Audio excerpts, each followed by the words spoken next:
All right, so I'm assuming you're still in the beginning stages of starting your agency or still in the early stages, and you either haven't got a client yet, or maybe you've got one client and you're still figuring this all out as you go along.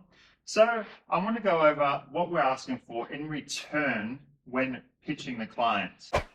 Hey, I'm Bjorn Olsen from YourOFEmpire.com, owner of the OnlyFans Empire, an OnlyFans management agency managing girls in the top 1% from all over the world, completely remotely. No office, hence the different hotel rooms and all my different videos. Check us out at YourOFEmpire.com or at YourOFEmpire on all major social media platforms. But for now, let's get back to the video. Because there are some differing opinions on what we ask for in return, what kind of percentage split we ask for in return. So I want to go over that in this video. But first, we'll go over the offer that we're pitching to them, just to put in perspective just how much work we're actually doing. And then I'll go over what we're asking for in return and what I think is best.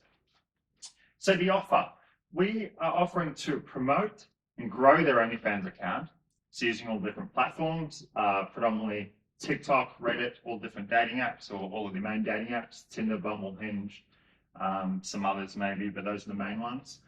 We are proposing to run the account entirely, so they'll be chatting every day, which includes selling, obviously. We're proposing to schedule all the content. We're literally proposing to automate 100% of the accounts, and all they have to do is upload content. So what do you ask for in return? Well, some people think when you're starting out, ask for a 70-30% split, because you're still starting out, you want to build your portfolio. It's probably easy to close when you're not asking for that much.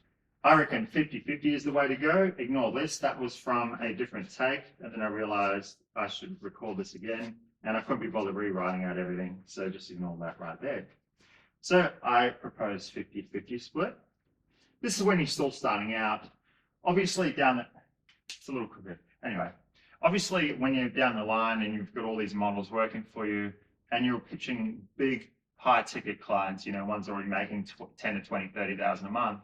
Obviously, that will have to change a little bit depending on what they're already earning, because that's a bit steep and you got a fat chance. Well, it could probably still be done depending on your branding and how big you are.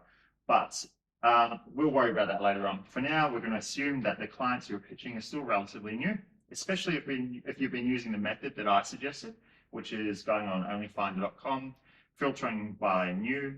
So then it'll give you a whole list of all the people who have just started or recently created an OnlyFans account, and then pitching them via their Insta. So for the purposes of this video, we'll assume that they've just started their OnlyFans account and they're either making no money at all because they gave up because it was harder than what they thought, or they're just making a little bit of money, here and there, a few $100s, whatever. Well, there are also some people that think maybe we should offer our first month of services for free. So we say we'll promote, grow the account, we'll run the account, schedule content, we're going to automate all of it. And in return, we'll do all this for nothing for the first month. And then if you like what you see, you promise to sign a contract and take on our services henceforth. Well, here's why I reckon that is a bad idea. I believe that the main obstacle we're trying to get around is the trust factor. After all, this is probably a very vulnerable section of the internet for this person. For the purposes of this video, I'm going to assume it's a girl. This is going to be a very vulnerable space of internet for this girl. They will have all their nudes on there. They have their banking info on there. Then they have the username. And then they have their password, which, if you know statistics, chances are they're probably using a password they use on most other things. So in my opinion, I think that the obstacle we're trying to get around is the trust factor. So if they're going to trust you enough, with all that in mind,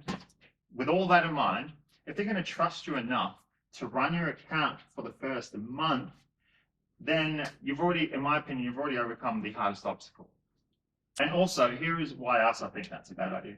Because that is a lot of fucking work. So if you haven't got a client yet, you'll find out this is actually a lot of work. I got into this because I like that stuff. I'm a massive geek. I love it on computers, using anti-detect browsers, using proxy IP addresses, trying to find black hat ways of marketing, getting banned, trying to find ways to navigate around it. I love all that shit. But truth be told, it's a lot of work. And so our offer is that we do all the shit that most people don't want to do because we're geeks and we like doing that. And all they have to do is what they want to do, which was take photos of themselves and upload it. But there's no denying that is a lot of work. And in my opinion, I don't like the idea of doing all that for a month for free, because you have to assume that they're going to rip you off. They will see what you're doing. They'll see what you're saying. They'll see the kind of things you're scheduling. They'll see who is coming in, because when subs come in, they normally mention where they found you from, like, hey, I found you on Reddit, or hey, I found you on Bumble and I found you here. They're going to see all that. So we're just assuming that. So that's another reason why I reckon that's a bad idea. And then you do all this for the first month and they say, oh, actually, sorry, I found someone else, or actually, I could probably do it myself. So that's another reason why I reckon that is a bad idea. So what I propose is 50-50. If you're familiar with my other videos, you'll know that I think 50-50 is the way to go. Because, as I've said, that is a lot of work. And you want to stay motivated.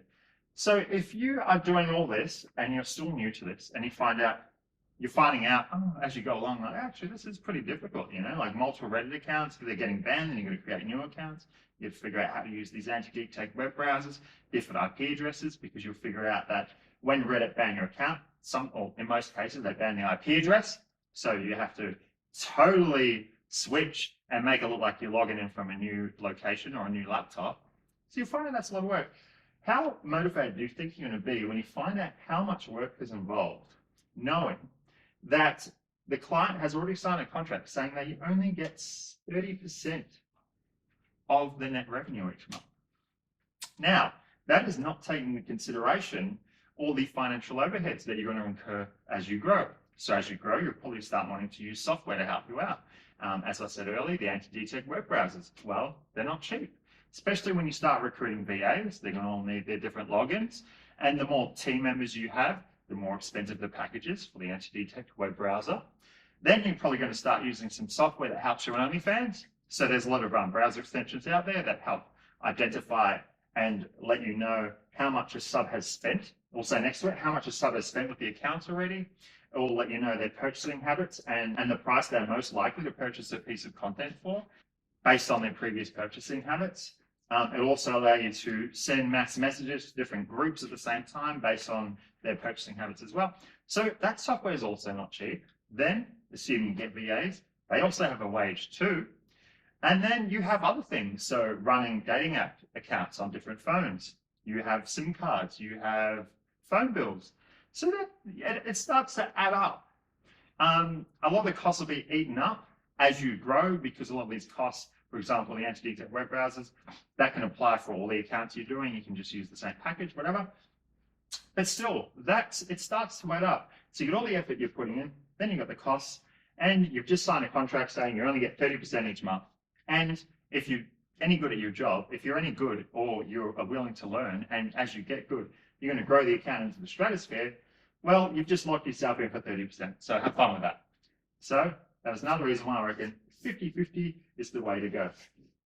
Obviously, as I said at the start of the video, as you grow and you start getting some brand recognition or some brand loyalty, or clients start telling other clients about you, etc., you might start getting clients interested that are already making like 10, 20, 30,000 a month. All right, well, that's fair. You can start to talk about this number. You can start to play around a little bit. I don't recommend holding to your guns 50-50. If you can, then you're doing a good job. But that's for another video. But for now, for the purposes of this video, we're going to assume that you're pitching new clients that aren't making much money at all, or no money at all. And that is why I recommend only proposing 50-50 split in return for the services that you are offering. No first month free trial, no 70-30, 50-50. That's it. So if you feel like this video helped you at all, go and smash the like button, go smash the subscribe button, and I'll see you on another video.